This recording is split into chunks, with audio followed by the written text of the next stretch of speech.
Hello दोस्तों, मैं doctor Saurabh Wayanad Kerala से श्यामा माधव मैथ फोरम में आपका हार्दिक स्वागत करता हूं। मैंने मास्टर आईआईटी कानपुर से किया हुआ है और पीएचडी आईआईटी मद्रास से। इससे पहले हम बहुत सारे लेक्चर्स आपको प्रोवाइड कर चुके हैं और आपके फीडबैक के हिसाब से हम और भी लेक्चर बनाते रहेंगे। तो फीडबैक का लिंक डिस्क्रिप्शन में नीचे दिया गया हुआ है। आज का टॉपिक बहुत मज़ेदार है और इस टॉपिक से रिलेटेड हम बहुत सारी चीज़ें, प्रॉपर्टीज़, थ्योरम्स डिस्कस करेंगे। तो हमारे साथ बने रहिए। तो आज का टॉपिक है orthogonal matrix and unitary matrix. तो हम विदाउट डिले स्टार्ट करते हैं। तो देखिए ऑर्थोगोनल मैट्रिक्स, ठीक है। So a square matrix A is orthogonal, a square matrix A is orthogonal if A transpose into A is equal to I or A into A transpose is equal to I। ठीक है। So a square matrix A is orthogonal if A transpose into A is equal to I और A into A transpose is equal to I. ठीक है। अब देखो, अगर ए orthogonal matrix है तो उसके बाद हम क्या क्या और बोल सकते हैं, कर सकते हैं। ठीक है। तो A transpose into A is equal to I, इससे पहले हम आपको डिटर्मिनेंट का बारे में बता चुके हैं, उसके लिए आप लेक्चर 7 देख सकते हैं। तो क्या दोनों तरफ आप डिटर्मिनेंट ले लीजिए, A transpose into A is equal to I है, दोनों तरफ आप डिटर्मिनेंट ले लीजिए। तो आपने लिया determinant of A transpose into A is equal to determinant of I. But identity matrix का डिटर्मिनेंट हमेशा 1 होता है। अब इसको खोल दीजिए इस प्रॉपर्टी से, determinant of product of two matrices is equal to determinant of A into determinant of B. तो यहाँ खोल दिया मैंने, determinant of A transpose into determinant of A is equal to 1। But हमें ये भी पता है कि determinant of A transpose determinant of A के बराबर होता है, तो यहाँ वैल्यू रख दीजिए। तो determinant of A into determinant of A is equal to 1। तो ये आ जाएगा determinant of A whole square is equal to 1। तो determinant of A is equal to plus minus 1। Okay. तो ये अब याद कर लेना है आपको कि ए अगर कोई ऑर्थोगोनल मैट्रिक्स है तो डिटर्मिनेंट ऑफ ए क्या होगी, प्लस माइनस 1 होगी। तो यहाँ पे मैं एक नोट करके लिख देता हूँ, if A is an orthogonal matrix then आपका पहला चीज़ तो ये पता चल गया कि A transpose into A is equal to I होगा। ठीक है। दूसरा आपको पता चल गया कि डिटर्मिनेंट ऑफ ए आप निकालेंगे वो प्लस माइनस 1 होगा। ठीक है। तीसरी प्रॉपर्टी आप इसी से बोल सकते हैं कि डिटर्मिनेंट ऑफ ए जो होगा नॉन जीरो होगा। मतलब अगर कोई ऑर्थोगोनल मैट्रिक्स है तो वो क्या होगी, नॉन सिंगुलर मैट्रिक्स होगी। Okay. A is non singular. ठीक है। अब उसका क्या इन्वर्स निकाल सकते हैं। ठीक है। अगर ए नॉन सिंगुलर मैट्रिक्स है तो उसका क्या इन्वर्स निकाल सकते हैं, और वो इन्वर्स क्या होगा, ए ट्रांसपोज होगा। ठीक है। तो कोई अगर आपको पता चल गया कि ऑर्थोगोनल मैट्रिक्स है, ठीक है, अगर उसका इन्वर्स निकालना है तो उसका जस्ट मैट्रिक्स का ट्रांसपोज कर दीजिए, उसका एडजॉइंट ए और डिटर्मिनेंट ऑफ ए निकालने की ज़रूरत नहीं है। ठीक है। तो ये चीज़ यहाँ तक आ गई। Determinant of A non equal to zero हो गया, ए इज़ नॉन सिंगुलर हो गया, ए इन्वर्स एग्जिस्ट करेगा, मीन्स ए इज इन्वर्टिबल है। अब आपको ये पता था A into A transpose is equal to I, क्या करिए दोनों तरफ ए इन्वर्स से प्री मल्टीप्लीकेशन कर दीजिए। ठीक है। तो आप प्री मल्टीप्लीकेशन करेंगे तो आपको ए इन्वर्स इंटू ए ट्रांसपोज आएगा, ये एसोसिएटिव यहाँ ला लग जाएगा। ठीक है। इस side I into A inverse ही बना रहेगा, इधर एसोसिएटिव ला लग जाएगा तो आई इंटू ए ट्रांसपोज। ठीक है। तो अल्टीमेटली आपको मिल जाएगा A transpose is equal to A inverse, या A inverse is equal to A transpose. तो जब भी ए कोई ऑर्थोगोनल मैट्रिक्स आपको दी है तो आपको बहुत चार चीज़ें पता चल गई कि A transpose into A is equal to I is equal to A into A transpose.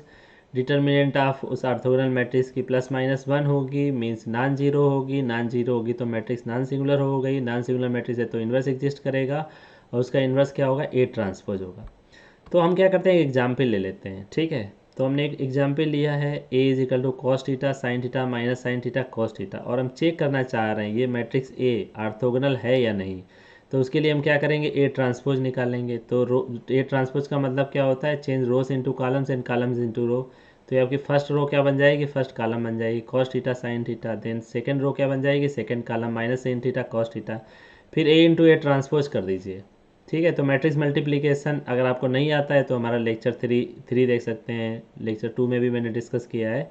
तो मल्टीप्लाई करिए cos square theta plus sine square theta, then minus sine theta cos theta plus cos theta sine theta, then minus sine theta cos theta से यहाँ multiply करिए तो ये आ जाएगा, ये आ जाएगा। तो ये cos square theta plus sine square theta आप जानते हैं 1 होता है, तो 1 0 0 1 ये आ गया आपका I2 2 क्रॉस 2 आइडेंटिटी मैट्रिक्स। तो hence the matrix A is orthogonal. ठीक है। तो मान लो अगर इसी क्वेश्चन में आपसे पूछा जाता कि आप ए इन्वर्स निकालिए, ठीक है, तो आप ए इन्वर्स निकालने का दूसरा तरीका ये है कि आप adjoint of A by determinant of A कर सकते हैं। ठीक है। तो पहले इस मैट्रिक्स का आप एडजॉइंट निकालें, फिर डिटर्मिनेंट ऑफ ए निकालें, फिर adjoint A by determinant of A करें। ठीक है। लेकिन ये एक तरीका हो गया ए इन्वर्स निकालने का। दूसरा तरीका क्या है? ए इन्वर्स क्या है? A transpose. ये हम क्यों कह पा रहे हैं? क्योंकि ए ऑर्थोगोनल मैट्रिक्स आपने प्रूव कर दी है। और ए ट्रांसपोज क्या है? ये रखा हुआ है cos theta minus sine theta cos theta. बस आंसर हो गया। तो आपको बहुत ही कॉशियस रहना है। ठीक है। जो भी आप पढ़ रहे हैं उसको ध्यान में रखते हुए रिएक्ट करना है। ठीक है। तो यहाँ पे ए इन्वर्स ए ट्रांसपोज हो गया क्योंकि ए ऑर्थोगोनल मैट्रिक्स थी। तो आप जो भी सीख रहे हैं उसको लाइफ टाइम के लिए रखिए, ये नहीं कि आज पढ़ दिया फिर भूल गए। ठीक है। चलिए अब हम बात करते हैं नेक्स्ट क्वेश्चन की। अब यहाँ देखिए कि अगर cos theta sine theta minus sine theta cos theta, ठीक है, तो कोई पूछेगा कि ऐसे ही स्पेशल फॉर्म क्यों लिया ए का? तो cos theta sine theta minus sine theta cos theta. तो मेरा नया नेक्स्ट क्वेश्चन है कि मैं अगर बोलूँ कि 2 क्रॉस 2 आपको मैं मैट्रिक्स दे रहा हूँ और आप ऐसे एलिमेंट यहाँ पे भरिए कि वो हमेशा ऑर्थोगोनल मैट्रिक्स हो। ठीक है। तो उसके लिए आप क्या करेंगे? ये देखिए मैंने बोला है कि every two rowed real orthogonal matrix. Real means entries जो है वो रियल नंबर से आए, two rowed means only 2 cross 2 matrix की बात कर रहे हैं। तो ये जो अभी मैंने क्वेश्चन पीछे हमने जो क्वेश्चन किया था कि ए इन्वर्स निकालिए, A inverse is equal to adjoint A by determinant of A. 2 cross 2 में तो ये भी निकालना आसान होगा, बट अगर मैट्रिक्स 3 क्रॉस 3 की दी है तो आपका सारा टाइम तो एडजॉइंट ऑफ ए में निकालने में, सारे कोफैक्टर्स निकालने में चला जाएगा, फिर डिटर्मिनेंट ऑफ ए निकालेंगे, फिर डिवाइड करेंगे, सारा टाइम उसी में चला जाएगा। तो अगर ए ऑर्थोगोनल 3 क्रॉस 3 मैट्रिक्स दी है तो बस उसका ए ट्रांसपोज निकाल दीजिए, वही ए इन्वर्स हो जाएगा। ठीक है। तो अब हम बात करते हैं इस क्वेश्चन की कि every two rowed real orthogonal matrix is of any one of the farms. तो या तो ये फार्म हो सकता है, ये फार्म हो सकता है। ठीक है। तो आप ये दोनों फार्म याद रखिए दिमाग में, cos theta minus sine theta cos theta. ठीक है। तो यहाँ देखिए डायगोनल में आपको कॉस थीटा रखना है, हाफ डायगोनल में साइन थीटा रखना है और एक माइनस रखना है। ठीक है। कॉस थीटा अगर डायगोनल में रखा है, साइन थीटा रखा है हाफ डायगोनल में, तो अगर कोई भी जगह -1 रख लीजिए। ठीक है। या डायगोनल में कॉस थीटा रखा है, हाफ डायगोनल में साइन थीटा, तो डायगोनल में एक जगह माइनस रख लीजिए। ठीक है। तो इस तरह से आप सेट कर लीजिए दिमाग में, याद हो जाएगा आपको, ज़्यादा कठिन नहीं है। तो बोल रहे हैं कि 2 क्रॉस 2 की जितनी भी रियल ऑर्थोगोनल मैट्रिक्स होंगी वो इसी टाइप की दिखेंगी, या तो इस टाइप की होंगी या तो इस टाइप की होंगी, इससे बाहर नहीं जाएंगी। तो हमें ये प्रूव करना है, तो हम क्या करते हैं, जनरली हमने एक मैट्रिक्स ले ली, let A is equal to A11 A12 A21 A22। मैंने उसका ए ट्रांसपोज निकाला, रोज को कॉलम में चेंज कर दिया, कॉलम को रोज में चेंज कर दिया। तो ये ट्रांसपोज आ गया A11 A12 A21 A22। फिर मैंने क्या किया, ए ट्रांसपोज इंटू ए निकाला। ठीक है। मैंने मल्टीप्लाई किया A11 A21 A12 A22 into multiply किया। तो मल्टीप्लाई करने के बाद ये आ गया, ये और ये डायगोनल एलिमेंट्स आ गए, ये ऑफ डायगोनल एलिमेंट आ गए। ठीक है। अब अगर ए ऑर्थोगोनल मैट्रिक्स है तो ए ट्रांसपोज इंटू ए क्या आना चाहिए, आई आना चाहिए। तो मैंने ये जो ए ट्रांसपोज इंटू ए निकाला है वो आई के आइडेंटिटी मैट्रिक्स से इक्वेट कर दिया है। ठीक है। तो करस्पॉन्डिंग एलिमेंट्स क्या होंगे, बराबर होंगे। तो ये फर्स्ट रो फर्स्ट एलिमेंट बराबर होगा इसके, ये एलिमेंट है इसके बराबर होगा, ये एलिमेंट इसके बराबर होगा और ये एलिमेंट इसके बराबर होगा। तो मैंने क्या किया, मैंने निकाल के रख लिया यहाँ पे। तो मुझे यहाँ पे 3 इक्वेशंस मिली, पहली दूसरी और तीसरी। ये दूसरी इक्वेशन क्यों मिली, क्योंकि यहाँ पे आप देख सकते हैं पीछे कि ये वाला और ये वाला सिमिलर, ये A11 A12 यहाँ रखा है प्लस A21 A22 यहाँ रखा है। ठीक है। दोनों सेम है। तो उससे ये हाफ डायगोनल एलिमेंट से सिर्फ एक ही इक्वेशन मिलेगी जो ये रखी है दूसरी। तो एक ये मिल गई और ये मिल गई। ठीक है। अब यहाँ पे देखने वाली बात यह है कि since A11 A12 A21 A22 are to be are real, ठीक है, वो कहाँ से आ रहे हैं, रियल नंबर से आ रहे हैं। सारे एलिमेंट कहाँ से आ रहे हैं, सेट ऑफ रियल नंबर्स जो है फील्ड बनाती है और सारे एलिमेंट वहाँ से आ रहे हैं। A11 A12 A21 A22 are to be are real, therefore the numerical value of each of them can not exceed unity. ठीक है। Therefore, the numerical value each of them cannot exceed unity. Means a11 square plus a21 square is equal to 1 है। तो ये perfect ऊपर से perfect square रखे हुए हैं, ऊपर से परफेक्ट स्क्वायर रखे हैं, तो ये बोल रहा है कि therefore the numerical value each of them, तो a11 a12 a21 a22 ये जो चारों एलिमेंट हैं, इनकी चारों की जो वैल्यू है वो एक से ज़्यादा नहीं होनी चाहिए। अगर एक से ज़्यादा हो गई तो फिर a11 स्क्वायर अगर a11 एक से ज़्यादा हो गया, ठीक है, तो a11 स्क्वायर और ज़्यादा हो जाएगा, प्लस a21 स्क्वायर भी आपको जोड़ना है, ठीक है। Hence there exist real angle theta and phi such that, आप ले लो value a11 is equal to cos theta, a12 is equal to cos phi. तो क्या करना है, ये हमने दो वैल्यू ले ली, a11 a12 ले लिया, अब दूसरी वैल्यू इन थ्री जो इक्वेशन ये और ये इक्वेशन है इनसे फाइंड करेंगे। तो मैंने यहाँ लिखा a11 square plus a21 square is equal to 1, तो मैंने a11 स्क्वायर की वैल्यू रख दी, प्लस a21 स्क्वायर में पता नहीं है तो हम उसकी वैल्यू निकालेंगे। तो a21 स्क्वायर क्या आ जाएगा, 1 माइनस ये कॉस स्क्वायर थीटा इधर ले आओ, 1 माइनस कॉस स्क्वायर थीटा, ये साइन स्क्वायर थीटा आ गया, तो आपको मिल गया a21 आ गया प्लस माइनस साइन थीटा, ठीक है। अब ऐसे ही हम इससे निकालेंगे, a12 whole square plus a22 whole square is equal to 1, तो यहाँ a12 की वैल्यू रख दो cos square phi, plus a22 square पता नहीं तो इसकी वैल्यू निकाल लो, तो a22 स्क्वायर क्या आ गया, 1 minus cos square phi sine square phi, तो a22 आपको पता चल गया प्लस माइनस साइन फाई, ठीक है। अब ये वैल्यू उठा के रख दो यहाँ पे, ये वैल्यू उठा के रख दो यहाँ पे, तो वैल्यू रख दी आपने यहाँ पे, तो a11 a12 plus a21 a22 is equal to 0। अब देखो आपके पास दो चॉइसेस हैं, या तो आप ये प्लस ले लो और ये प्लस ले लो, और या तो दोनों माइनस ले लो। मीन्स a21 की वैल्यू आप तो साइन थीटा प्लस ले सकते हो और साइन फाई यहाँ से ले सकते हो, या minus sine theta minus sine phi, या क्या कर सकते हो, इसका a21 plus value a22 minus value, या a21 minus value a22 plus value. तो अगर ये चारों आप पॉसिबल कम्बिनेशन लेते भी हैं तो आपका ये मिलेगा, एक इक्वेशन ये देगा जब आप तो मतलब कि दोनों प्लस लेते हैं, a21 a22 प्लस लेते हैं या a21 a22 माइनस लेते हैं, तो एक ये इक्वेशन मिलेगी, और दूसरा अगर अल्टरनेट साइन चूज करते हैं तो ये वाली मिलेगी, ठीक है। तो ultimately cos theta cos phi plus sine theta sine phi equal to 0, ये आपको दे देगा cos phi minus theta equal to 0। Means ये तो फार्मूला ही रखा है कास ए माइनस बी का, cos A cos B plus sine A sine B. इधर आपको क्या मिलेगा, जब अल्टरनेट साइन लेंगे तो cos theta cos phi minus sine theta sine phi equal to 0, ये आ जाएगा cos phi plus theta equal to 0, ठीक है। तो आपका क्या था कि जो ए मैट्रिक्स थी वो a11 a12 a21 a22 था, मैंने ये वैल्यू रख दी, a11 a22 की जो वैल्यू निकाली थी वो रख दी, और a12 a21 की वैल्यू यहाँ रख दी, और ये मिलेगा, ठीक है। तो आपने दोनों वैल्यू यहाँ रख दी, ठीक है। तो यहाँ से आप देखिए, यहाँ पे आप चार पॉसिबिलिटीज ले सकते हैं, a21 a22 को देख के दोनों प्लस दोनों माइनस या माइनस प्लस करके, तो आपको चार मैट्रिक्स मिलेंगे, एक दूसरी तीसरी चौथी। बट ये चारों मैट्रिक्स में अगर अगर theta to minus theta change किया जाए, पहली मैट्रिक्स में अगर थीटा टू माइनस थीटा लिया जाए, ठीक है, तो कॉस माइनस थीटा ये प्लस हो जाएगा, इधर माइनस आ जाएगा, ठीक है। तो अगर changing theta to minus theta we see that first and second matrices, ये वाली मैट्रिक्स पहली और दूसरी, ठीक है, coincide with the fourth and third, ठीक है। तो पहली वाली मैट्रिक्स कोइंसाइड कर रही है थर्ड मैट्रिक्स से, पहली वाली थर्ड से, पहली वाली फोर्थ से और दूसरी वाली थर्ड से, ठीक है। तो वो कोइंसाइड कर रही है, तो मतलब चार जो मैट्रिसेस मिली हैं उसमें से दो ही अलग हैं, ठीक है। तो मतलब क्या आ गया, only two families of orthogonal matrices of order 2, ये cos theta minus sine theta cos theta, और cos theta sine theta minus cos theta where theta being the parameter.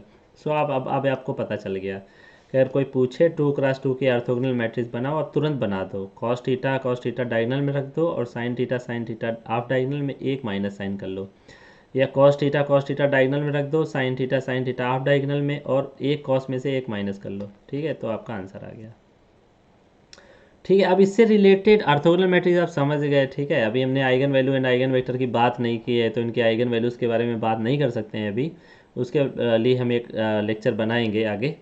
तो यहाँ पे देखो, अब मैं और बात करते हैं इनके बारे में, ठीक है। तो अगर A is an orthogonal matrix then A transpose and A inverse are also orthogonal. कितना अच्छा प्रॉपर्टी है, ठीक है। अगर ए ऑर्थोगोनल मैट्रिक्स आपको पता है तो ए ट्रांसपोज भी ऑर्थोगोनल होगा, ए इनवर्स भी ऑर्थोगोनल होगा, ठीक है। तो जब भी हम इस टाइप का क्वेश्चन करते हैं तो हमें जो गिवन है वो हम पहले लिखते हैं और जो प्रूव करना है वो भी लिखते हैं, फिर जो गिवन इन्फॉर्मेशन है उससे हम प्रूव करना कैसे कर सकते हैं वो देखेंगे, ठीक है। तो यहाँ पे ए इज ऑर्थोगोनल है, इसका मतलब ये है A transpose into A is equal to Y are equal to A into A transpose. अब आपको प्रूव करना है ए ट्रांसपोज इज ऑर्थोगोनल, उसके लिए आपको प्रूव करना है ये ए ट्रांसपोज इज ऑर्थोगोनल मतलब है A transpose whole transpose into A transpose is equal to I prove करना है, ठीक है। तो जो भी आपको गिवन है, जो भी आपको गिवन है, जो दिया है उसमें क्या करें, दोनों तरफ ट्रांसपोज ले लें, ठीक है, क्योंकि हमें ट्रांसपोज को ऑर्थोगोनल दिखाना है, इसलिए हम दोनों तरफ क्या कर लें, टेक ट्रांसपोज ऑफ स्टार। तो A transpose into A transpose is equal to Y transpose is equal to Y, because identity matrix का ट्रांसपोज करोगे तो आइडेंटिटी मैट्रिक्स ही आती है, बट यहाँ पे रिवर्सल ला लग जाएगा, B into C transpose into B transpose, तो आ गया B C transpose is equal to C transpose B transpose, तो ये आ जाएगा A transpose into A transpose whole transpose is equal to Y. तो देखो कोई मैट्रिक्स है और उस मैट्रिक्स का ट्रांसपोज इजिकल टू आई आ रहा, तो वो मैट्रिक्स क्या हो गई, ऑर्थोगोनल। तो यहाँ पे ए ट्रांसपोज क्या हो गई, ऑर्थोगोनल। अब देखो यहाँ ए ट्रांसपोज प्रूव करना था तो दोनों तरफ क्या लिया था, ट्रांसपोज। अब इन्वर्स अगर प्रूव करना होगा तो क्या ले लें, दोनों तरफ इन्वर्स ले लेंगे। तो ये छोटी छोटी बातें आपको माइन्यूट माइन्यूट ऑब्जर्वेशन याद रखने हैं। अब मैं फिर से रिपीट करता हूँ कि मैंने प्रूव किया ए ट्रांसपोज इज ऑर्थोगोनल, तो मैंने क्या किया, जो स्टार था उसका क्या किया, दोनों तरफ ट्रांसपोज ले लिया। लेकिन जब हम ए इन्वर्स का प्रूव करेंगे तो दोनों तरफ क्या ले लेंगे, इन्वर्स ले लेंगे, ठीक है। तो हमारा स्टार गिवन है और हमें ये प्रूव करना है, तो मैंने क्या किया, क्योंकि ए इन्वर्स का प्रूव करना है तो इसलिए take inverse of star one both side.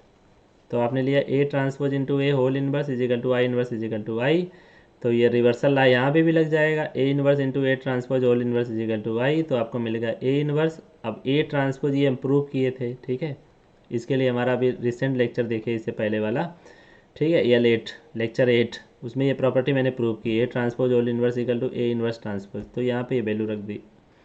तो A inverse into A inverse whole transpose is equal to I, मतलब आपने ये प्रूव कर दिया C into C transpose is equal to I, तो सी क्या हो गई, ऑर्थोगोनल मैट्रिक्स। तो सी यहाँ पे क्या है, टेक ए इन्वर्स, तो ए इन्वर्स इज ऑर्थोगोनल। कुछ है नहीं इनमें, ठीक है, थोड़ा मतलब कि कॉन्सेप्ट बना के चलना है, ठीक है। अब जितना ज़्यादा यहाँ, जितना अच्छा आप यहाँ पे सीखेंगे, कोई सोचेगा कि मैट्रिक्स सिंपल सबसे सिंपल टॉपिक है, क्यों पढ़ा रहे हैं, कुछ है नहीं इसमें, ठीक है। लेकिन ये छोटी छोटी बातें अगर आप याद रखेंगे तो लीनियर अलजेब्रा आपके लिए बहुत आसान हो जाएगी, ठीक है, वो भी मैं आगे पढ़ाऊँगा। तो यहाँ पे देखो next, if A comma B be N rowed orthogonal matrices then A B and B A are also orthogonal matrices. तो इस क्वेश्चन में क्या दिया हुआ है, ए और बी दो ऑर्थोगोनल मैट्रिसेस दिए हैं, आपको ए बी और बी ए भी ऑर्थोगोनल मैट्रिक्स दिखानी है, कुछ नहीं है। ए बी का ट्रांसपोज इंटू ए बी करिए, अगर आई आ जाता है तो हो गया। उससे पहले हमें क्या करना है कि A and B be N rowed orthogonal matrices, then A B and B A are also n rowed square matrices, ठीक है। तो पहले क्या है कि ए बी और बी एन क्रॉस एन की स्क्वायर मैट्रिसेस होनी चाहिए, ठीक है, तो वो आपने देख लिया। Now determinant of A B, तो डिटर्मिनेंट ऑफ ए बी क्या होगा, determinant of A into determinant of B, but A orthogonal matrix है तो determinant of A non zero होगा, बी भी ऑर्थोगोनल मैट्रिक्स है तो डिटर्मिनेंट ऑफ बी भी नॉन जीरो होगा, ठीक है। ए और बी ऑर्थोगोनल मैट्रिक्स हैं तभी उसका डिटर्मिनेंट नॉन जीरो हो पा रहा है। तो डिटर्मिनेंट ऑफ ए बी क्या होगा, determinant of A into determinant of B, but determinant of A determinant both are non zero, so ये नॉन जीरो आ गया। ऐसे बी ए का डिटर्मिनेंट भी नॉन जीरो आ गया, ठीक है। सो क्या पता चल गया कि ए बी भी नॉन सिंगुलर मैट्रिक्स है और बी ए भी नॉन सिंगुलर मैट्रिक्स है। अब हमें दिखाना है main property, A B whole transpose into A B दिखाना है, तो ये रिवर्सल लॉ से पलट जाएगा, B transpose into A B, तो ये एसोसिएटिव लॉ से आप क्लब कर लीजिए, तो A transpose A B, but A orthogonal matrix है तो ए ट्रांसपोज इंटू ए आई आ जाएगा, तो B transpose into I into B, but B also orthogonal matrix है तो बी ट्रांसपोज इंटू बी क्या आ जाएगा, आई आ जाएगा, तो ए बी हो गया ऑर्थोगोनल मैट्रिक्स। सिमिलरली आप प्रूव कर सकते हैं B A is also orthogonal, तो B A whole transpose into B A, तो ये रिवर्सल लॉ यहाँ पे लगा दीजिए, क्या आ जाएगा, रिवर्सल लॉ से ए ट्रांसपोज इंटू बी ए, इसको एसोसिएटिव लॉ से क्लब कर लीजिए, ठीक है। तो A transpose B into A, but B is orthogonal matrix दी है तो बी ट्रांसपोज इंटू बी क्या हो जाएगा, आई हो जाएगा, तो यहाँ रख दीजिए, फिर ए ट्रांसपोज इंटू ए, फिर आई हो गया, तो आई आ गया, तो ये हो गया, ठीक है। तब हम आगे बात करते हैं एक और नई प्रॉपर्टी की। तो यहाँ पे आप देखिए ये बोल रहा है कि if A and B are square matrices of order 3x3, ये क्वेश्चन है, बहुत ज़्यादा पूछा जाता है एग्जाम में, ठीक है। तो ध्यान दीजिए इस पर, क्या है कि if A and B are square matrices of order 3x3 such that A is an orthogonal matrix and B is a skew symmetric matrix, ठीक है। So if A and B are square matrices of order 3x3 such that A is an orthogonal matrix and B is a skew symmetric matrix, then determinant of A B निकालनी है आपको, ठीक है। तो A is an orthogonal matrix दिया हुआ है question में, A is an orthogonal matrix, तो determinant of A क्या होगी, +-1। B is a skew symmetric matrix दी है, बट B क्या है, 3x3 की है, ठीक है। B is a skew symmetric matrix of order 3, so determinant of B क्या होगा, 0। इसके लिए आप मेरा symmetric and skew symmetric matrix वाला लेक्चर देखिए, ठीक है। कोई सोचेगा कि इस सिमेट्रिक स्क्यू सिमेट्रिक मैट्रिक्स में क्या है, मुझे तो आता है, लेकिन उसके ऊपर मैंने दो घंटे से ज़्यादा का लेक्चर दिया है, तो उसमें कुछ तो होगा ना। तो उसमें यही सब है, मैंने ये प्रूव किया है वहाँ पे कि बी अगर स्क्यू सिमेट्रिक मैट्रिक्स है और वो इवन ऑड ऑर्डर की है, तो उसका डिटरमिनेंट बी क्या हो जाता है, 0 हो जाता है, ठीक है। तो डिटर्मिनेंट ऑफ ए बी क्या होता है ये पता है हमें, determinant of A into determinant of B. Determinant of A +-1 है, बट डिटर्मिनेंट ऑफ बी क्या है, 0, तो टोटल क्या हो गया, 0। देखिए कितना अच्छा क्वेश्चन था, ठीक है। जिसने बनाया होगा कितना अच्छा बनाया है सोच के, ठीक है। तो अब हम बात करते हैं एक नए चीज़ की। तो एक क्वेश्चन हमारा दिया है, ये पूछा जा रहा है कि फाइंड करो P transpose Q to power 100 P, ठीक है। ये वैल्यू निकालनी है आपको। पी ये मैट्रिक्स दी है, √3/2 1/2 -1/2 √3/2। ए मैट्रिक्स दी है 1 1 0 1 एंड क्यू दिया है ये पी ट्रांसपोज, क्यू भी दिया है, ठीक है। देन आपको निकालना है P transpose Q to power 100 P निकालना है, ठीक है। तो मैंने क्या किया, अब ये देखिए यहाँ पे, ये ऐसे ही पी जो मैट्रिक्स है इस टाइप की है ना, cos theta sine theta minus sine theta, ठीक है। देखो थीटा अगर 60 डिग्री ले लो, ठीक है, तो cos 60 और जो भी है एंगल जो लो, ठीक है। तो ये देखो आ रहा है ना, सेम आ रहा है पी। तो जब आप बहुत अच्छे से पढ़ते हैं चीज़ें तो दिखने लगता है एकदम से, ठीक है। तो पी को देख के ही आपको एकदम से समझ में आ जाना चाहिए कि ऐसा तो नहीं पी ऑर्थोगोनल मैट्रिक्स दी है। तो उसको चेक करने के लिए क्या किया, मैंने पी ट्रांसपोज इंटू पी निकाल लिया। तो मैंने पी ट्रांसपोज निकाला, इंटू पी कर दिया, और वाकई में वो क्या आ गया, आइडेंटिटी मैट्रिक्स आ गया। इसका मतलब पी क्या हो गई, ऑर्थोगोनल मैट्रिक्स हो गई। और पी ट्रांसपोज क्या निकाला था, पी इनवर्स। अगर पी ऑर्थोगोनल मैट्रिक्स है तो पी इनवर्स क्या था, पी ट्रांसपोज। तो ये भी निकाल के रख लिया, ठीक है। अब हमने Q जो दिया हुआ है पी ट्रांसपोज दिया है, ठीक है। इससे हम क्या करते हैं, क्यू स्क्वायर निकालते हैं। तो क्यू स्क्वायर का मतलब होगा Q इंटू क्यू। तो रखो P transpose and P transpose, यहाँ एसोसिएटिव ला लगा दिया। तो एक तरफ रख लिया, पी ट्रांसपोज पी मैच कर लिया, पी ट्रांसपोज अलग कर लिया। बट पी ट्रांसपोज पी क्या है, आइडेंटिटी मैट्रिक्स। तो ये वैल्यू हो जाएगी आइडेंटिटी मैट्रिक्स, तो PA तो A इंटू ए क्या आ जाएगा, ए स्क्वायर। तो ये आ गया PA² पी ट्रांसपोज, ये आ गया, ठीक है। अच्छा अब इधर हम ये भी निकालते हैं कि अगर हम पी ट्रांसपोज QP निकालते हैं, ये हमें निकालना है P transpose Q to power 100 P. तो हम क्या करते हैं, 100 की जगह 1 रखते हैं। तो पी ट्रांसपोज QP निकालते हैं, तो Q की वैल्यू रख दो, Q की वैल्यू ये है, तो यहाँ Q की वैल्यू रख दो। तो P transpose P transpose equal to P, ठीक है। तो ये आइडेंटिटी हो गया और ये आइडेंटिटी हो गया, तो क्या बच गया, सिर्फ ए बच गया, ठीक है। तो ऐसे हम क्या करेंगे, P transpose Q square P निकालेंगे। तो पी ट्रांसपोज क्यू स्क्वायर की वैल्यू रख दो यहाँ पे जो अभी निकाली है आपने। तो PA² पी ट्रांसपोज, और ये पी बाहर रखा है, तो अगेन ये और ये मिलके क्या बन जाएगा, आइडेंटिटी मैट्रिक्स, और ये आइडेंटिटी मैट्रिक्स, तो आपका A² बचेगा। तो A² की वैल्यू निकाल लीजिए, A इंटू ए करिए तो 1 2 0 1, ठीक है। अगर आप ऐसे ही निकालेंगे पी ट्रांसपोज क्यू पी निकालेंगे तो A³ आ जाएगा, ठीक है। तो सिमिलरली कर दीजिए, तो क्या आ जाएगा, P transpose Q to power 100 P will be A100। तो A100 निकाल लीजिए, A100 यहाँ पे भी देखिए वो बन रहा है, एक रिलेशन बन रहा है। A² निकालेंगे तो 2 आएगा, A³ अगर निकालेंगे तो आएगा 1 3 0 1, A टू पावर 50 निकालेंगे तो आ जाएगा 1 50 0 1, ठीक है। तो A टू पावर 100 निकालेंगे, ये आ गया। तो यहाँ देखिए क्वेश्चन मैंने पूछा P to power T Q 100 P, ऐसे भी पूछ सकता है कि P to power T Q to power 2000 RP anything. तो क्या आ जाएगा, A टू पावर 2005, और यहाँ आ जाएगा 1 2,501, ठीक है, कुछ भी पूछ सकता है वहाँ पे, तो तैयार रहिए। अच्छा, अब हम बात करते हैं एक और क्वेश्चन की। बड़ा इंटरेस्टिंग क्वेश्चन है। Let lambda be a positive real number and let, ठीक है, ए दिया हुआ है आपको, बी दिया हुआ है, ठीक है। तो यहाँ पे क्या करना है आपको, ये पूछा जा रहा है, ये निकालो, ठीक है। If determinant of adjoint of A, determinant of adjoint of B 10⁶, then lambda की वैल्यू में निकालनी। कितना अच्छा क्वेश्चन है, ठीक है। तो यहाँ पे देखिए क्या है, आपने बी ट्रांसपोज निकाला और माइनस बी आ गया। तो आप एकदम से पूछ सकते हैं कि मैंने B transpose is equal to minus B कैसे निकाल लिया, क्योंकि ये जो बी मैट्रिक्स है इसके सारे डायगोनल के एलिमेंट्स क्या हैं, जीरो हैं। तो कोई भी मैट्रिक्स के अगर डायगोनल के एलिमेंट्स जीरो हैं तो हमें तुरंत डाउट होता है, ऐसा तो नहीं हो इसकी सिमेट्रिक मैट्रिक्स है, ठीक है। तो यहाँ देखिए, जो ये एलिमेंट यहाँ है उसका माइनस साइन यहाँ रखा है, जो एलिमेंट यहाँ है उसका माइनस साइन यहाँ रखा है, जो एलिमेंट यहाँ है उसका माइनस साइन यहाँ रखा है, और डायगोनल के एलिमेंट सारे जीरो हैं, तो 100% बी क्या हो गई, इसकी सिमेट्रिक मैट्रिक्स हो गई। तो B transpose is equal to minus B. But जो बी है वो 3x3 की है, तो डिटर्मिनेंट ऑफ बी क्या हो जाएगी, जीरो। क्यों, क्योंकि कोई इसकी सिमेट्रिक मैट्रिक्स है और उसका आर्डर ऑड है, तो डिटर्मिनेंट ऑफ बी जीरो होता है। ये सारी चीज़ें आप देख सकते हैं मेरे लेक्चर, जिसमें symmetric and anti symmetric title है, वो लेक्चर देख लीजिए, ठीक है। अच्छा, फिर क्या करिए, आप डिटर्मिनेंट ऑफ ए निकालिए। ए के बारे में हम कुछ नहीं करें, क्या है उसका आप डिटर्मिनेंट निकालिए। तो मैंने कैलकुलेट किया है, ये आपके लिए एक एक्सरसाइज है। अगर आप वाकई में मेरे लेक्चर्स फॉलो कर रहे हैं तो ये आप कैलकुलेट करिए, डिटर्मिनेंट ऑफ ए निकालिए और देखिए क्या वो 2λ+1 होल क्यूब आ रहा है। अगर आ रहा है तो ठीक है।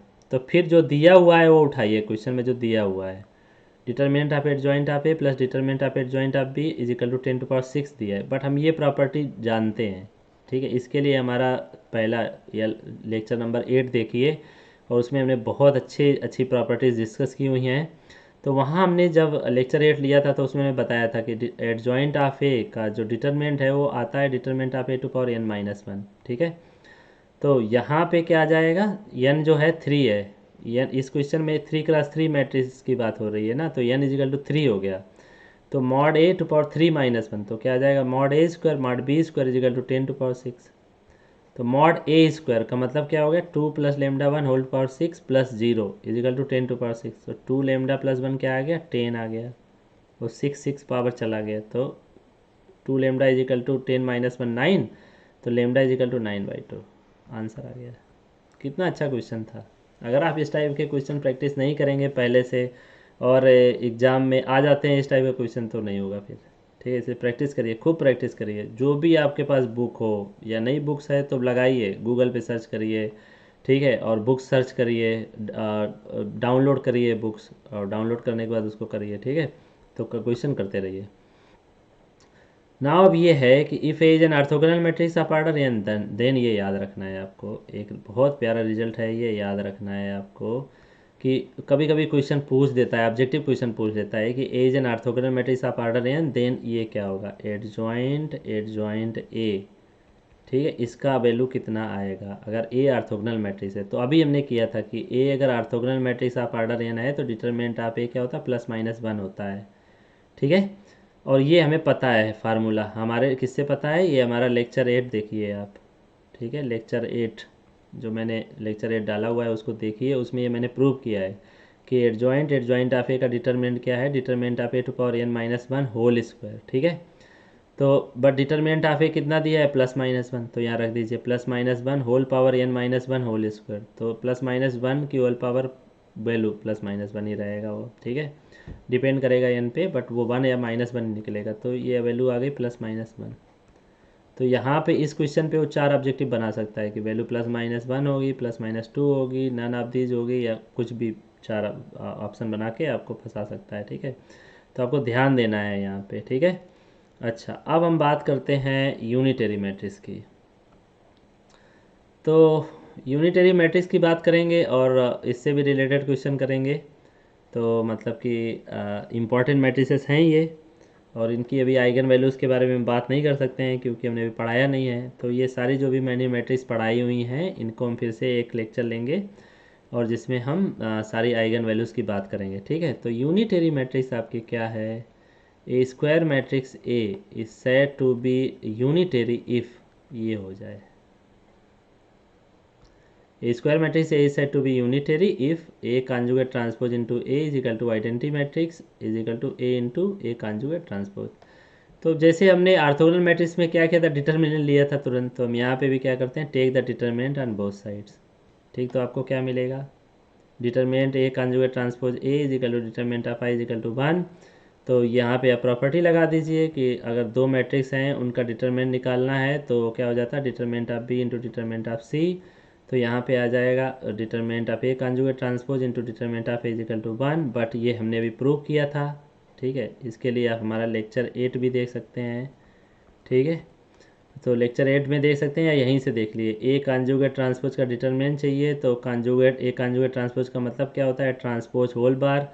बट आपको पता है कि ए ट्रांसपोज किसके बराबर होता है, डिटर्मिनेंट ऑफ ए ट्रांसपोज किसके बराबर होता है, डिटर्मिनेंट ऑफ ए के। तो यहाँ वैल्यू रख दीजिए तो ए बार डिटर्मिनेंट आ जाएगा और बार आप ऊपर भी लगा सकते हैं। ठीक है, तो ये आ गया। ठीक है, तो यहाँ पे आ गया determinant of A bar into A is equal to 1। तो ये ऐसे हो गया कि अगर जेड बार इंटू जेड है, ठीक है, और इक्वल टू 1 है, Z bar into Z is equal to 1 है, तो इसका मतलब क्या हो गया, जेड बार इंटू जेड का मतलब हो गया mod Z square is equal to 1। ठीक है, तो determinant of A bar into determinant of A mean suppose determinant of A Z Z है तो Z bar into Z is equal to 1। But Z bar into Z होता क्या है, mod Z square is equal to 1। तो उससे क्या मिलेगा mod Z जो होगा यूनिट मॉडुलस का हो गया। ठीक है, तो दस the determinant of A unitary matrix is of unit modulus. ठीक है, तो मान लो उसने क्वेश्चन बनाया और उसमें ऐसी वैल्यूज रख दी जिसका मतलब कि डिटर्मिनेंट जो है वो यूनिट मॉडुलस का नहीं है, तो वो यूनिटरी मैट्रिक्स नहीं होगी। ठीक है, so for a matrix to be unitary it must be non singular. तो यहाँ पे भी वो नॉन सिंगुलर होनी चाहिए। ठीक है, मैट्रिक्स अगर कोई मैट्रिक्स नॉन सिंगुलर मैट्रिक्स नहीं है तो यूनिटरी मैट्रिक्स नहीं होगी वो। ठीक है, तो ये चीज़ें छोटी छोटी चीज़ें आपको याद रखनी है। ठीक है, अच्छा, अब हम बात करते हैं कि इसका एक एग्जाम्पल की बात कर लेते हैं। तो ये जो है ना मैट्रिसेस, यहाँ पे तीन तरह की मैंने मैट्रिक्स दी हैं, P X 0 1 1 0, P Y 0 minus I I 0 and P Z 1 0 0 minus 1। ठीक है, तो यहाँ पे आपको क्या दिखाना है कि P X P Y P Z unitary matrices हैं या नहीं। ठीक है, तो यहाँ देखिए पी एक्स में जो भी एलिमेंट्स आ रहे हैं वो रियल नंबर से ही आ रहे हैं, कॉन्जुगेट निकालोगे कुछ अंतर नहीं पड़ेगा। ऐसे ही पी जेड में भी है, कॉन्जुगेट निकालोगे कुछ अंतर नहीं डालेगा। बट पी वाई में आपको जो एलिमेंट्स आ रहे हैं वो सेट ऑफ कॉम्प्लेक्स नंबर से आ रहे हैं। ठीक है, तो यहाँ पे कॉन्जुगेट निकालते टाइम थोड़ा ध्यान देना पड़ेगा। ठीक है, तो चलो यहाँ पे हम निकाल देते हैं पी आई। ठीक है, कॉन्जुगेट ट्रांसपोज, तो इसका मतलब है P I whole transpose whole bar करना है आपको। तो पी आई जो मैट्रिक्स है पहले क्या करो उसका ट्रांसपोज लो, तो 0 माइनस आई। ठीक है, 0 माइनस आई देन आई 0। ठीक है, और उसके बाद आपको क्या करना है, बार लेना है। तो क्या लेना है, 0 बार आई बार माइनस आई बार एंड 0 बार। ठीक है, तो 0 0 आई बार क्या आ जाता है, माइनस आई, और माइनस आई बार माइनस आई, तो ये कितना दे देगा, आई एन 0। ठीक है, तो ये मिल गया 0 माइनस आई आई 0। तो यहाँ रख दिया देखो 0 माइनस आई आई 0 ये इंटू वही मैट्रिक्स पी थी। ठीक है, तो यहाँ पे आपको मल्टीप्लाई करोगे तो यहाँ पे दिखा देता हूँ, 0 0 into 0 minus minus I into I, तो आई स्क्वायर माइनस 1 देगा, माइनस माइनस प्लस हो जाएगा। फिर यहाँ क्या है, आई इंटू 0 0 प्लस 0 इंटू आई 0 इंटू आई। ठीक है, तो यहाँ पे भी 0 और यहाँ पे मिलेगा आई इंटू माइनस आई इंटू माइनस आई। ठीक है, तो अगेन जब इसको आप करेंगे तो ये मिल जाएगा 1 0 0 1। ठीक है, तो P Y transpose into P Y conjugate transpose into P Y क्या मिल गया, आइडेंटिटी मैट्रिक्स मिल गई। ऐसे P X conjugate transpose into P X करोगे तो यहाँ पे कॉम्प्लेक्स नंबर्स हैं नहीं या एलिमेंट्स कॉम्प्लेक्स फील्ड से नहीं आ रहे हैं, फील्ड नहीं आ रहे हैं ना, तो वो सिर्फ ट्रांसपोज होगा यहाँ पे। ठीक है, तो 0 1 1 0 पी एक्स का ट्रांसपोज ये रखा हुआ है इंटू पी एक्स।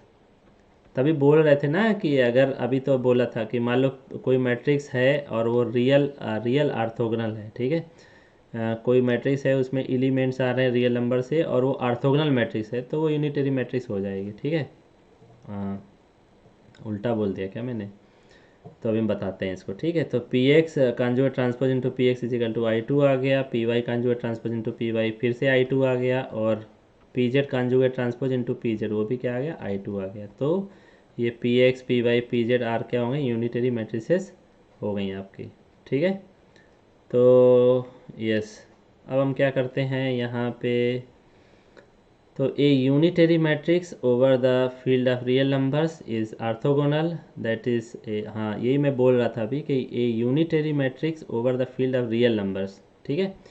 तो unitary matrix over the field of real numbers, ठीक है, इज ऑर्थोगोनल। तो यहाँ पे देख लो, अभी जो मैंने एग्जाम्पल लिया था, क्या लिया था, पी एक्स आपने लिया था 0 1 0 1 1 0, ठीक है, 1 0, ठीक है। तो यहाँ पे पी एक्स कॉन्जुगेट ट्रांसपोज निकालना है, तो इसका मतलब क्या है, P X transpose whole bar are P X whole bar transpose.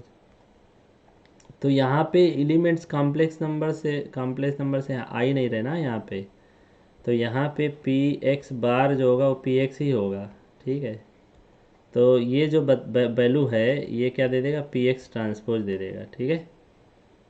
तो इसका मतलब क्या हुआ, पी एक्स कांजुगेट ट्रांसपोज और पी एक्स ट्रांसपोज के बराबर हो गया, तो ठीक है। तो P X conjugate transpose into P X वो क्या आ जाएगा, P X transpose into P X, और ये अगर आई है, P X conjugate transpose into P X I है, तो P X transpose into P X भी क्या हो गया, आई हो गया।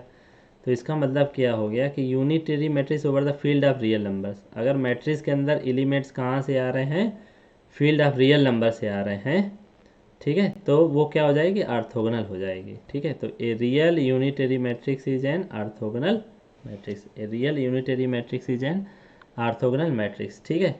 तो अब ऐसे करके ही हम जो क्वेश्चन कर सकते हैं, जैसे कि अभी यहाँ पे क्वेश्चन था ये वाला, proper matrix multiplication, if A and B N rowed orthogonal matrices then A B and B are also orthogonal matrices. तो यहाँ पे आपको क्या कर देना है, इसको हर्मिसी यूनिटरी मैट्रिक्स बोल देना है, ठीक है। तो जैसे मैं बोलूँ कि if A and B are, if A and B are N rowed unitary matrices,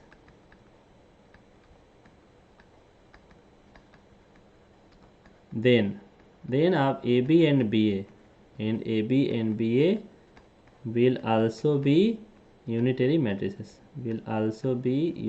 matrices, तो इस क्वेश्चन में जो भी आपको दिया गया है वो आप लिख लीजिए, ठीक है। तो मेरे क्या दिया हुआ है, गिवन है ए जो है वो क्या यूनिटरी मैट्रिक्स है, तो A conjugate transpose into A is equal to I, और इसको ले सकते हैं A into A conjugate transpose, ठीक है। ऐसे बी भी क्या दिया है, ये दिया है B transpose into B is equal to I is equal to B into B conjugate transpose, ठीक है। अब हमें क्लेम जो है वो प्रूव करना है कि ए बी जो होगा वो क्या होगा, यूनिटरी होगा, ए बी इज यूनिटरी, ठीक है। तो इसका मतलब क्या हुआ, इसका मतलब क्या हुआ कि आपको दिखाना है कि A B conjugate transpose into अगर ए बी करो तो आई आ जाए, ठीक है। तो लेफ्ट हैंड साइड उठा लो आप, तो आप क्या करोगे, यहाँ पे लेफ्ट हैंड साइड उठाया आपने, A B conjugate transpose into A B, ठीक है। तो यहाँ रिवर्सल ला लगा दो पहले वाले में, तो क्या आ जाएगा, B transpose A transpose into A B, ठीक है। तो इनको दोनों को क्लब कर लो, यहाँ ब्रैकेटिंग है बट इनको एसोसिएटिव ला लगा के कर लो, तो A conjugate transpose into A क्या आ जाएगा, आई आ जाएगा। तो B transpose I into B, अब ये आइडेंटिटी मैट्रिक्स तो अंतर नहीं डालेगी, तो B transpose B is equal to I आ गया, ठीक है। तो क्या पता चल गया कि ए बी भी आपकी यूनिटरी मैट्रिक्स होगी, ठीक है। अब बी ए के बारे में भी चेक कर लो, हमारा क्लेम है कि B A is unitary matrix. तो इसके लिए भी आपको क्या दिखाना है कि B A conjugate transpose into B A is equal to दिखाना है आइडेंटिटी मैट्रिक्स। तो यहाँ पे भी सेम है, लेफ्ट हैंड साइड ले लो और B A conjugate transpose into B A, ठीक है। तो यहाँ रिवर्सल ला लगा दो, क्या आ जाएगा, A conjugate transpose B conjugate transpose into B A, यहाँ पे एसोसिएटिव ला लगा के ये मर्ज कर लो, तो एसोसिएटिव ला लगाओगे तो ये आ जाएगा इंटू ए, बट ये वैल्यू है आइडेंटिटी मैट्रिक्स, तो A conjugate transpose identity matrix into A, तो आइडेंटिटी मैट्रिक्स अंतर नहीं डालेगा तो फिर आइडेंटिटी मैट्रिक्स आ गया। ठीक है, तो जो भी आर्थोगोनल मैट्रिक्स का भी प्रॉपर्टी जो है वो यहाँ पे आपका वैलिड हो जाएगा। ठीक है, और हम देख लेते हैं आर्थोगोनल मैट्रिक्स का क्या था। ठीक है, तो यस, ये वाला हमने किया था, उसके बाद हम देखते थे ये ठीक है, A is an orthogonal matrix, then A conjugate transpose A inverse are also. तो यहाँ पे ए इज अगर यूनिटरी मैट्रिक्स है, ठीक है, तो इसके ऊपर भी हम प्रॉपर्टी बना सकते हैं। ठीक है, ठीक है, तो एक हम प्रॉपर्टी कर सकते हैं, if A is a unitary matrix. ठीक है, तो इसके ऊपर प्रॉपर्टी बनेगी नहीं बनेगी, क्यों नहीं बनेगी देखते हैं यहाँ पे। जैसे ए अगर ऑर्थोगोनल था तो A into A transpose is equal to I था, तो आपने क्या लिखा था, ए इनवर्स की वैल्यू लिख दी थी ए ट्रांसपोज। ठीक है, तो अगर यहाँ पे आपका है A into A conjugate transpose is equal to I. ठीक है, तो यहाँ पे भी आप लिख सकते हो कि ए कॉन्जुगेट ट्रांसपोज, यहाँ पे क्या करो, दोनों तरफ ए इनवर्स से प्री मल्टीप्लाई कर दो, तो ये आ जाएगा A conjugate transpose is equal to A inverse into I. तो A inverse into I A inverse होगा, तो यहाँ पे एसोसिएटिव ला लगा दो, तो आपको क्या पता चल गया, A conjugate transpose is equal to A inverse. ठीक है, तो या आप ले सकते हो A inverse is equal to A conjugate transpose. अगर A, if A is a unitary matrix, if A is a is an unitary matrix, तो ये आ गया। ठीक है, अब आपको प्रूव करना है कि ए कॉन्जुगेट ट्रांसपोज जो होगा वो भी क्या होगा, यूनिटरी होगा। नाउ आपको क्लेम देना है कि A conjugate transpose is also an unitary matrix.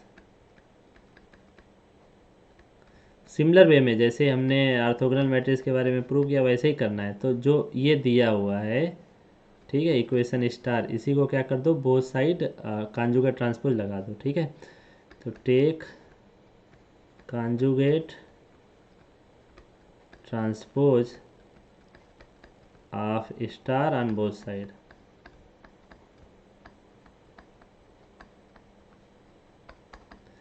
तो ये आएगा आपका A into A conjugate transpose is equal to I conjugate transpose, but I तो मैट्रिक्स होगी, उसमें रियल नंबर्स होंगे तो वो आई आ जाएगा। तो यहाँ पे रिवर्सल ला लगा दो, तो ये आ गया A conjugate transpose whole conjugate transpose into A conjugate transpose is equal to I. तो इसका मतलब क्या होगा, A conjugate transpose is also is an unitary matrix. ठीक है, अब आपको क्लेम दिखाना है कि जो ए इनवर्स है वो भी क्या होगा, यूनिटरी होगा। नेक्स्ट क्लेम है कि A inverse also unitary, A inverse is also an unitary. तो जैसे मैंने पीछे बताया था कि आपका जो भी दिया है, ये दिया है ना, A conjugate transpose equal to A conjugate transpose equal to I. अगर ए इनवर्स निकालना है तो यहाँ क्या करो, बोथ साइड टेक इनवर्स हैं, taking inverse on both side.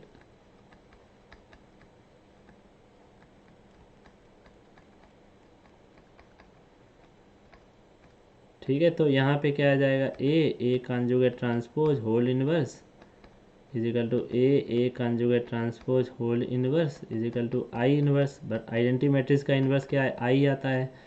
वो यहाँ पे रिवर्सल ला लगा दो, तो आएगा A conjugate transpose whole inverse into A inverse is equal to I. ठीक है, तो इसका मतलब क्या है, इसका मतलब दो मैट्रिक्स है, उसका प्रोडक्ट अगर आई आ रहा है तो दोनों क्या इन्वर्स हैं। ठीक है, तो यहाँ से आपका क्या आ जाएगा, जैसे यहाँ पे आपने लिखा, हाँ, तो इसको आप ऐसे लिख सकते हो, A inverse conjugate transpose into A inverse is equal to I. ठीक है, ये प्रॉपर्टी प्रूव की है मैंने। ठीक है, क्या प्रूव किया है कि A conjugate transpose whole inverse को हम लिख सकते हैं ए इनवर्स कॉन्जुगेट ट्रांसपोज। ठीक है, इस प्रॉपर्टी से ये आ गया, तो इसका मतलब क्या हो गया, ए inverse is also an unitary matrix, is also an unitary matrix.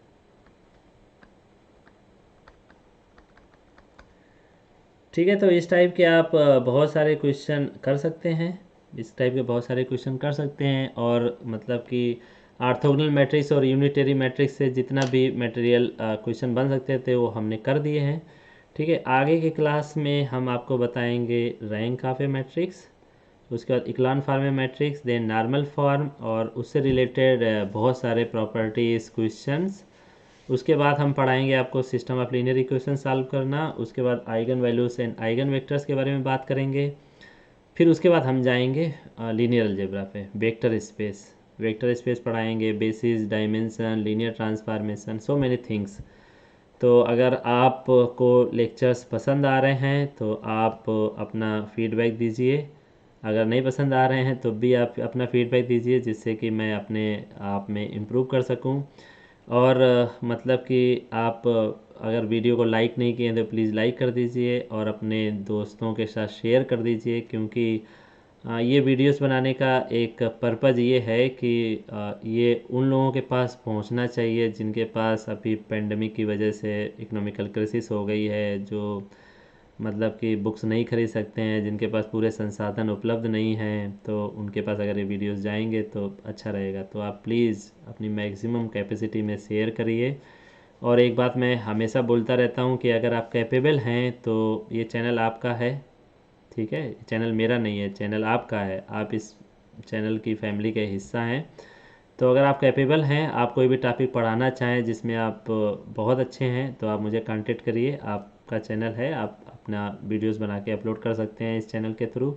या अगर आप कैपेबल नहीं हैं तो भी आप एक काम कर सकते हैं, आप कोई भी मैट्रिक्स से रिलेटेड कोई भी टॉपिक उठाइए, उससे दो क्वेश्चन जो किसी भी कॉम्पिटिटिव एग्ज़ाम में आए हुए हों वो दो क्वेश्चन सॉल्व करिए, 5 से 10 मिनट के अंदर का वीडियो बनाइए प्रेजेंटेशन अच्छा रखते हुए, और हमें भेज दीजिए। हम क्या करें, उसको एज इट इज़ चैनल पे अपलोड करेंगे। तो जिससे क्या होगा कि कोई उन दो क्वेश्चन को सलूशन देख के उसको सीख सकता है, और मतलब कि कॉन्सेप्ट डेवलप कर सकता है, और हमारा मटेरियल भी बढ़ जाएगा। तो ज़्यादा लोगों के पास वो जो भी आपने दो क्वेश्चन सॉल्व किए होंगे, कई लोग उसको देख सकते हैं, उसका सलूशन देख सकते हैं। तो ऐसे करके हम एक मतलब कि इसको एक लर्निंग प्लेटफॉर्म बनाना चाह रहे हैं। ठीक है, और मैं बताना चाहूँगा कि सफलता का कोई शॉर्टकट नहीं होता है, आप ईमानदार रहिए, मेहनत करिए। पिछले लेक्चर में मैंने बोला था कि आप हमेशा रिवाइज करके ही सोइए, तो उसका एक बहुत अच्छा लॉजिक ये है कि जैसे आज आपने जो भी पढ़ा रिवाइज कर लिया, ठीक है, तो आपका तैयार हो गया वो चीज़। आगे आने वाली क्लास में आप बिल्कुल कंसंट्रेटेड रहेंगे, फोकस रहेंगे। जैसे आज के लेक्चर में बहुत सारी ऐसी चीज़ें थी जो पीछे के लेक्चर से रिलेटेड थी, तो अगर आपका पीछे वाला लेक्चर ही अच्छे से तैयार नहीं है तो इस वाले लेक्चर में आप परफॉर्म अच्छा नहीं कर पाएंगे। ठीक है, तो पिछले वाला लेक्चर आपने अच्छे से तैयार किया था, तो इस वाले लेक्चर में आपको आसानी होगी चीज़ें समझने में, फोकस करने में। तो इसलिए आप कोई चीज़ रखिए मत, कल के लिए मत छोड़िए। ठीक है, कल करे सो आज करे, आज करे सो आप, पल में प्रलय हो जाएगा, बहुर करेगा कब। ठीक है, तो जो भी काम है आज ही करना है, आज ही निपटा देना है इस चीज़ को। अब ये लेक्चर आपको जैसे मिले वैसे ख़त्म करके रख दीजिए। तो जब आगे आपका लेक्चर मिलेगा तो आपको क्या करना है, मतलब कि पीछे वाला लेक्चर आपका तैयार होगा तो आपको अच्छे से समझ में आएगा। तो आप हमारे साथ बने रहिए, आप ईमानदारी से मेहनत करिए, रेगुलर रहिए और दृढ़ प्रतिज्ञ रहिए। तो मैं आपका समय शुभ हो। हम अगले लेक्चर में मिलेंगे और उसमें हम रैंक ऑफ मैट्रिक्स पढ़ाएंगे, उससे रिलेटेड बहुत सारी चीज़ें।